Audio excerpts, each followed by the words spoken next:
Nima uğraş? Yoningdagi ayoling eng zo'ri, eng yaxshisi u saniki. Boshqa odamlarning orzusi shunday deb qabul qilgin. Ana u qarab kimdir yoqtirsa uni ayolni yo gap otib yaxshi ko'rib, tikilib qaragan bo'lsa, ayolni ezish kerak emas, faxrlanish kerak. Men eng zo'r ayolga, eng go'zal, ideal ayolga uylandim deb faxrlan bo'ldi. Sa'd aytgan ekanki, agarda men xotinimni bir begona erkak bilan ko'rib qolsam, qilichim bilan uraman degan ekan. Ya'ni qilichni yonchasiga urmayman, qilichni tig'i bilan uraman degan. Shunda bu Sa'd nima deyapti? Deb Rasululloh sollallohu alayhi vasallam bu nima deyapti? Bu Sa'd deganda sahobalar, "Ey Rasululloh, Sa'ddan siz ranjimang. Bu juda ham rashlik.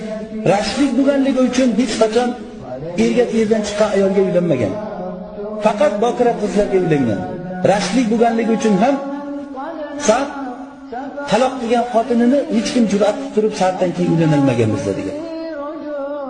Sa'd ibn Muaziya. Shunda Rasululloh sollallohu alayhi vasallam sizlar Sa'dni rashkli deb turib rashkdan ajablanyapsizlarmi?